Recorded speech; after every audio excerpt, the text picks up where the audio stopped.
Okay, we are now recording. We are now recording. It is now 7:07. We spent roughly about exactly an hour in closed session interviewing 4 members of town council. And I want to say before we take any vote that council members, we were allowed to do a straw poll privately with our own scoring system. Everybody did very well. The clerk and I tabulated, but that's not how you appoint council members. You appoint members of council through an open session in a recorded vote, and at this time, I would entertain a motion from members of council.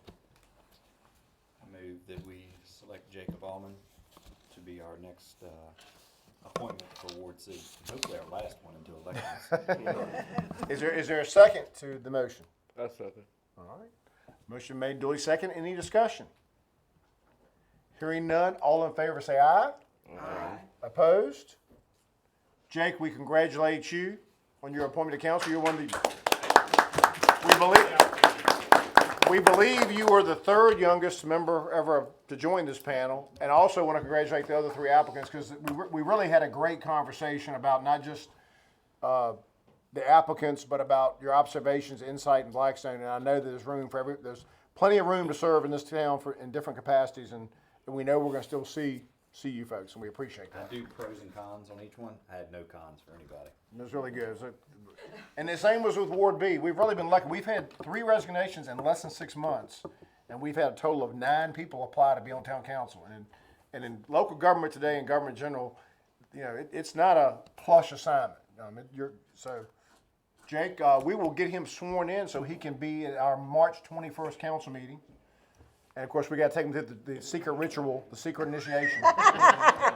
Don't make any plans for the next weekend. I see some family members out there. Congratulations.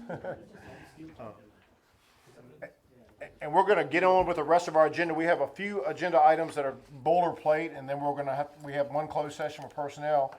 The first item up for business, moving on, is the Black History Heroes Committee appointment. And here is who I'm going to recommend to serve on that panel, which will choose the 2nd annual class of Black History honorees. I want the President of Town Council, Mr. Eric Nash, to serve on that. I would like our Councilwoman Annie Scott to serve on that panel. I would like our Director of Community Development, Ms. Chastity Bryant, to serve on that panel. And I would like the Town Manager, Philip Benorback, to serve on that panel. And the Mayor as ex officio, if needed, if there's a tie. I think the criteria is 5 inductees a year. I don't know if we have more than that this year, which surprised me because there's so many people I know that are worthy of it. But that's my recommendation, and I would ask council to approve that if it sees fit. So moved. That's second. Motion been made and seconded. All in favor say aye. Aye. Opposed? The ayes have it. And the reason I didn't name more council members, if you get a 3rd council member, it becomes a council meeting, and then it has to be. And this is something that you may not want discussed. I Openly. appreciate you heeding to my request, other than not for me to be No. but for it to be a interracial. No, I agree. Absolutely. And you are the president of council. You're so young. We keep forgetting you're the president of council. I think we all need to praise everybody. Yeah, absolutely. Thank you, members of council. Moving on, we have an update on the leachate and septage rates, which we discussed. If you want, I'll just let you know, I've gotten in touch with the Accountant Finance Committee meeting. I got 2 confirmations. Tom was the 3rd one, so Mr. Allman, if you are sworn in, then, we have a date for March 15th at 6 p.m. with the county to discuss the leachate. I don't know who they're bringing because they did away with their committee. They did.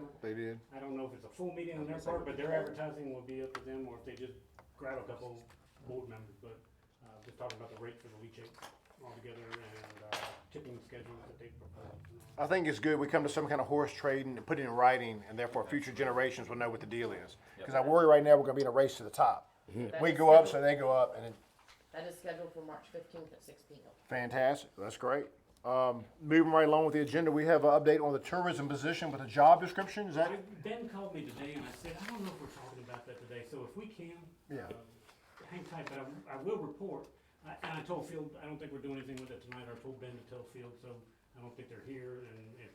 But I will report that Eric and I met with DBI representatives, Field and Taylor Quick. And Kelly Cheney. Yeah, Kelly Cheney. Kelly Cheney. And Field called me today as well, because she was worried that this was taking over what we had discussed, which was bringing DBI under the town's position. I said, this has nothing to do with that. This was something separate, so. You would just ask to have it on the agenda to see if Philip would come up with a description for what the job would entail. My main concern, I'm saying, I really am concerned about this. It's March, and in my mind, when it's March, it's April, almost May. We're getting into tourism season, which I know is somewhat, some people chuckle in Blackstone. We gotta have human beings in those museums this year. I'm just, the antique malls, we got 3 antique-driven businesses. They don't have to be the world's best docents. But I know Bobby Daniels has, ridden me, and they're working on a partnership with Longwood. I really believe way before July 1st, we need to have some people there. And I just think, out loud, Thursday, Friday, Saturday, Sunday, and get it going. Because right now it's easy to say no one comes, but if they're closed, then of course no one's going to come. And when you first open them, guess what? No one's going to come then. Exactly. But people are going. I'll tell you right now, Joyce and I bought a table at the Antique Mall on a Saturday a month ago, and as the mayor of the town, I shouldn't have been astounded, but I was like, whoa, this thing is bringing folks to town. The Black Pig downtown, Picker's Place, and all this, there's a synergy there that we're not tapping into. So let's keep plugging along on that. It's going to take some money, I know. Moving right along, we have some concerns from the Rec Association on the location of the new playground equipment. The email's in your packet. Ms. Martin, who's the president of the Nottaway Rec Association, is worried that the location is where parents may not pay full attention during games. And yes, Mr. Miller. Okay, but I'd like to also add that the Gators go along with that policy too. The Gators do support this letter. They support it. So should we refer this to buildings and properties on a proper location, or better yet, Parks and Recreation? No, I don't think I think it's, the idea is changing where. Put some of the equipment, concreted in the I ground. think it's the policy of, does it get closed during ball Right, time? that was the issue. Yeah, I Which- think that was what that's the Marshall issue. was asking. Okay. Right. I just caution you guys a little bit, and whatever is decided is fine, but I caution you, if you remember, this was not, gosh, I was before the new folks were on council. Right. I remember Ben was on council, so that tells you how long ago it was. When the council decided we're gonna move it over there were concerns that it was gonna be locked and not open to the public. There were concerns that it was gonna be locked. I think it was Ben that came to the podium and said, is this a public facility or is this a rec association facility? And it's a replacement of a public. I had the same feelings. I just caution you that the discussion before your time, but I think that was brought up. Are we just building the baseball or youth association another playground? Or is this gonna replace a public playground? And I understand the thoughts of kids running outside the fence to get into the fence of the ball fields. But before, I mean, they could run across the street and run to the playground the other way. Well, But I understand her concern because I've been on the field doing Right. practices and Right. stuff. And it's not so much not having access. The problem is parents come and they don't watch their children. that's right. So her concern is, okay, when they have games there, what's gonna happen is parents gonna be watching games and kids are gonna be somewhere else. So if a kid is on this playground and get hurt, are we liable? Right. Because really, it is unsupervised. I worry about it's within reach of foul balls too, isn't it? Right, Or home. so- That's what I'm worried about. And also there's two streets there too you gotta look at. You got one going across and you got one going It was across. placed where it is because T-ball kids don't hit home runs. That's Or true. didn't put on the other side of the Okay, ground. well- I don't think you got a home run problem. Are we liable? Anybody can sue anybody, yeah. Sure. But there was a Even playground if right no across the games are street going that was, on, yeah. You know, broken glass and nails out of the timber, so we're reliable there too. Yeah, right, yeah, so I mean, None of I them are supervised. understand her concern because I see it. See it too. I've been seeing it for 14 when I years. was there coaching or whatever, yeah. I'm like Miss Scott, I've been seeing it for 14 They- years. Y'all do, it's fine. But I can tell But you, it's we still- will hear the other side of, and we hear it on a regular, not on a regular basis, but you do it for the rec, and I see where the Gators are coming from too. So you're gonna close it off to those that don't play ball, That was the while discussion. those that are playing ball have something to do. Is there any way that we can relocate this equipment? Between $20,000, put it where it is. There's always a Yeah, way. We can get the chainsaw out and we can start hanging off blades, but we just, I mean, literally, when you came in the other day, they were pouring concrete. and- Right, I know, I understand that. Is it a bad spot? No, we went through it with council. The reason, so the new folks know, the reason we got away from the old playground is the vandalism. It was off I the can't say road. it was Mhm. drugs We necessarily. found items there that were not desirable to be near a Right. playground. Right. And, you know, they're back in the trees, and so the In the discussion shadows. was, let's get it somewhere public. And I think some, you know, it was controversial 5 years ago. I think some folks wanted to make sure we weren't taking a public playground away from kids and just giving something else to the residents. I mean, that's fine. I mean, I was just saying, I understand her concern. I But do too. again, on the flip side though, is it right to close it to kids who aren't playing rec games? I mean, so, It's a catch. right, yeah, I mean, Either way, yeah. Does Blackstone Rec have that choice of making that decision? If say like We if, let them lock it. I mean, I'm saying if Blackstone Rec says that the park will not be open while we are, That's not not, their that's decision. That's not their decision. No, that's not their call, right? No, Okay. You guys are- that is a public facility. So the question before council is, do you wish to grant her request? She wants it closed while games are being played. And Mr. Miller has said he supports that on behalf of the Gators. But it's a council decision. I support it also. I went by there the other day, just taking my little grandson to school. I'm like, why is that right What there? is the 20,000? That's what I said. I didn't know all of this was going on until I got the letter. But the fence was already And there. then safety, with everything going on in the world today. So Ms. Williams, Ms. Williams has just said she supports Marcia's letter just for the safety. I aspect. support it for the sake of safety, because I rode through there going to the school. And then while a game is going on, the kids are, because I've been out there, my kids been playing rec ball too. Everybody's running everywhere. Nobody's focusing on the kids, which we should. But if we're caught into a one kid game and the other kid, and she only wanted locked during the games. Yeah, so I mean, she's not saying keep it locked forever, only during the games. Just want to give you the history. Yeah. Because it was a little controversial when it was. And then we unlock it after the But game. during games means everything from 9 o'clock until pretty much every Saturday, all day, it will be closed. You may get some long faces out as a result, but I be think- prepared to have that discussion. I But think there based is also a on, playground on the inside too. say that one more time? The Rotary put a playground inside the field too, so there is. There is a playground inside, that's true. That was what, Is there any way we could put that equipment over there with the rotary equipment? No, because then it would be locked up 'Cause it's when locked games up. aren't It's on. not public, yeah. Can't we? I think what I'm hearing from the consensus of council, you've got a letter from the president of the rec association, you've got I think certainly you can lock it up for now. If there's a hue and cry from the community, We would lock it up, or let Marshall lock it up during the game. during games, that it must be reopened when games are over. That's what Marcia I said would, they would lock. I would like, I'm against it. I would like to, if we're gonna do that, I don't wanna be, I would rather see it be a vote. Yeah, I think the floor is open for a motion, whatever council's pleasure is. I think a motion's in order, because you've got a letter here. I just think we need to do what is most important for the kids. You know, I mean, if we seeing the kids run across the street and stuff like that, then for their safety, I mean, you hate for it to be locked, but you don't want a kid get hit where the parent is looking at a game and, you know, so you have to look at it like that. And that is where cars enter to Yes. go into Right. the ball field. Yes, yes. I mean, but we can't ask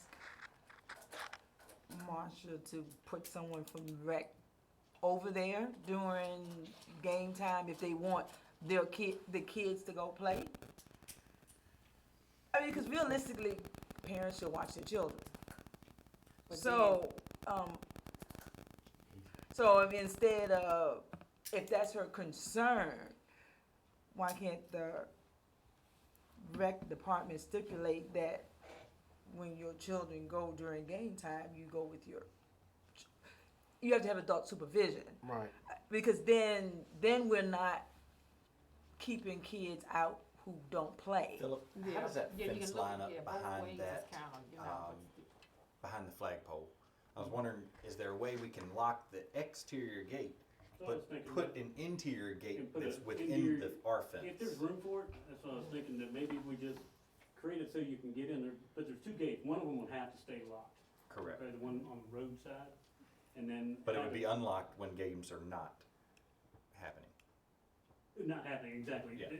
And then work out some arrangement where people can walk in, but the purpose of the Rotary, putting it on the inside, so those kids would play In there. on there, so you could supervise them inside the fence and all. Newer is always better though. Kids are gonna go to the thing that's Oh, shiny yeah. and new. Exactly. There may be a way to put another personnel gate. I'd like for us to do that. It's gonna cost us a little bit more money, but if we can make it to where during the games, yes, we close the outside gate, but there's a gate that you can enter from the inside of the park. That way, if someone from the outside that doesn't have anything to do with ball, they can walk inside the main gate of the field and then walk inside the park. Yeah, Okay, well, I like makes that. sense. That makes prefer to sense. leave it open. Yeah. Yeah, that makes sense. Yeah. We can do that. I know what you just said Mr. for the Interim, Mr. Interim has has a point. You can also put a sign out to no unsupervised children. Right, that's what I was yeah. saying. Right. We know that don't work. Yeah. That don't work in the Again, real but world. It don't. we, I It think we don't. have That doesn't work in the real world. Rearing kids. Yeah. Right. Yeah, that doesn't work in the real Well, world. do you want to take a motion tonight? Do you want to try to get back with Marshall and work out a compromise? Because I'd like for us, if everybody agreed, we can do that inside gate. I think it helps out a I lot. think, I love that inside That gate. gate will work too. common consider the council, try to work with the President Martin and see if we can come to some agreement before our March 20. You wanna sit down with her? Whichever, it doesn't Or matter. even if Dan, if she. Yeah. They have a close working relationship. I think they can work something out. So there's common consent to work on an inside gate. Yes. And That's- not close the park. You would close the outside gate during the game. It's gonna remain open at all times. You just have to access it. So it can still be used by people in the park. Yes. And Mr. Allman has recommended maybe a sign is just another layer of protection Really more for the liability for the liability aspect. He the newest council member, he can buy the sign. All right, we're gonna move right along with, we have a new name in the Farmington subdivision. It was gonna be named Burroughs Lane, and understand that there was a request, and the developer, Mr. Corey Morissette, has agreed to name that road Rolling Acres Lane. Is that informational? Or does council need Yeah, to? I think you need to go ahead and vote on it. However, I still need to talk to Tessa. We just found this out Right. yesterday or the day before, that they were agreeable to it because they wanted to get some, addresses for some of the Oh, houses. okay. So, unfortunately, George has been keenly interested in the resolution of it, and they indicated by phone, it wasn't Corey, but the man who works on Jeff Dinsmore called me back and said, we can live with, I said Rolling Meadows Lane first, and then Jennifer graded it as Rolling Acres Lane was what was discussed at planning commission, and he's called back and said it's fine. with So him. Rolling Acres But Lane, and Because it is a platted street, Tessie may require some sort of a public hearing or something. Right. I'm gonna run by a flagpole with Tessie, because it's recorded at the courthouse, Burroughs Lane. And, so whatever legal machinations need to happen, I'll get Tessie to tell me, or she may say, don't worry about it. and like I said, it would affect those persons who are gonna live on that street. This decision would affect their address, obviously. Not But we any haven't existing issued it, people. but no address has Right, been issued yet. correct. No existing residents will be affected. No, these are all vacant lots, or there's one house that'll be addressed off of Rolling Acres Lane that's under construction now. The one that is on College Road, Okay. or facing College Road, will be addressed. So I would need a motion to rename that which is Burroughs Lane, to rename it to Rolling Acres Lane, and for the staff to work with the attorney to make sure everything's recorded properly at the courthouse. Whatever needs to be recorded. Who would like to make that motion? Make a motion to change from, what is it? Councilwoman Jones moves to change that road name to Rolling Acres Lane. I second it. Ms. Williams, a second. Any further discussion? All in favor say aye. Aye. Opposed? That motion carries 6-0. Can I add one thing just real quick? Because we're talking about the playground. I'm going to be at the school board meeting on Thursday, and one of the items on their agenda is, the Rotary Club has got a dog park it's proposed.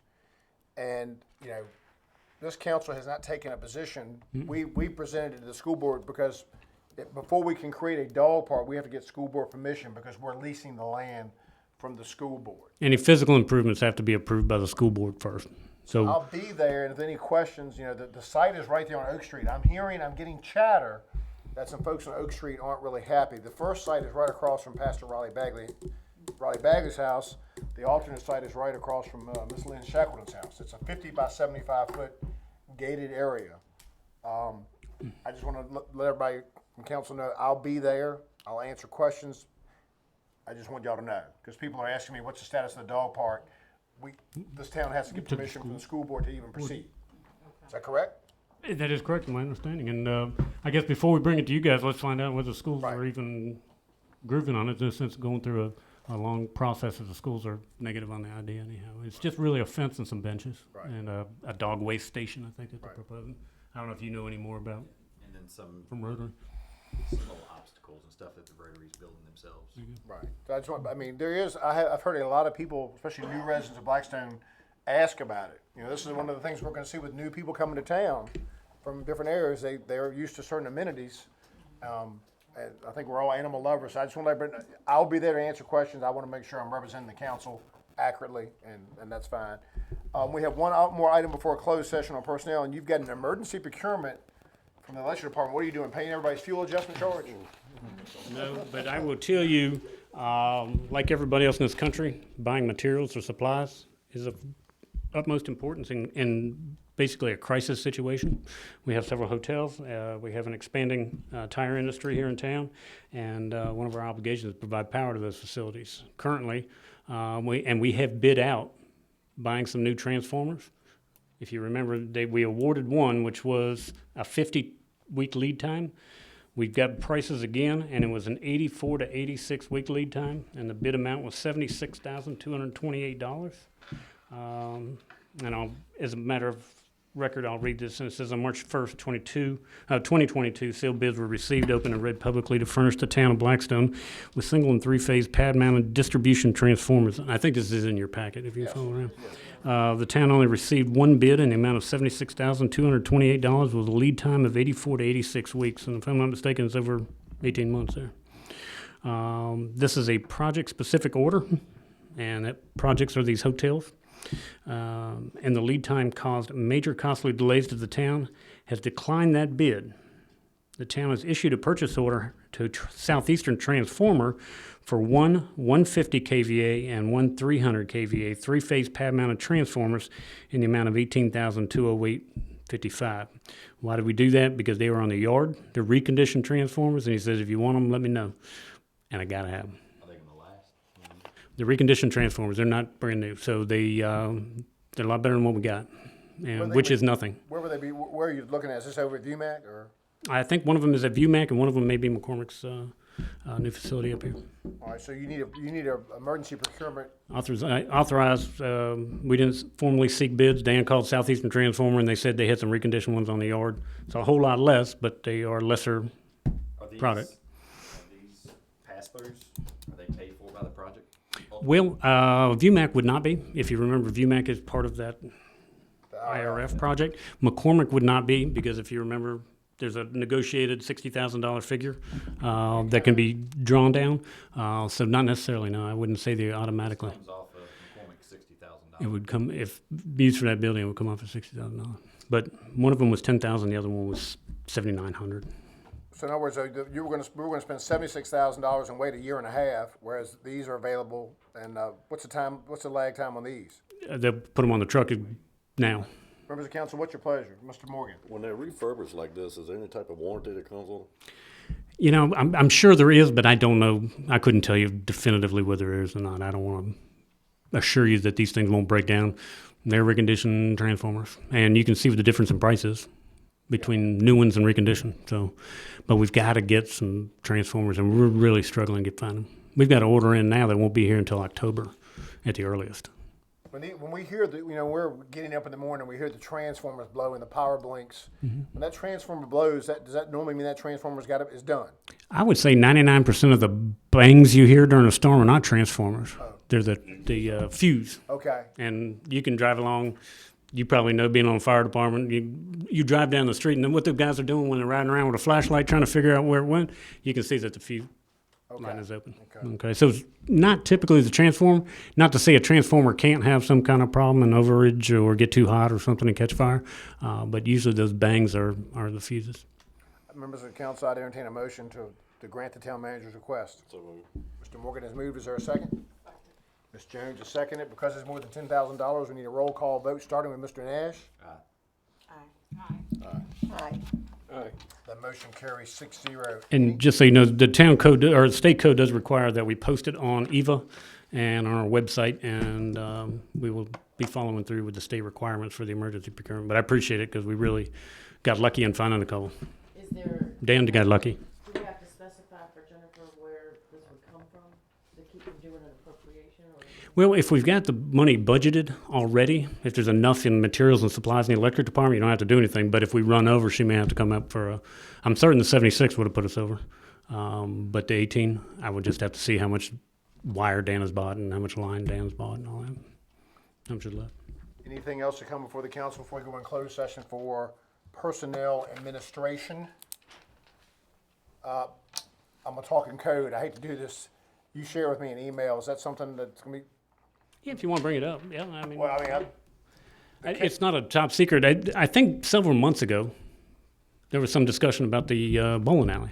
Is it going to open? Is it not going to open? What are people going to do with it? And I inquired at the county, what's going on? How can we assist you in moving forward? And I think they were kind of interim, and the new guy and the old guy was leaving and all that sort of thing. So they weren't really doing a whole lot. And I said, well, if you need the town to try to operate the thing, let me know.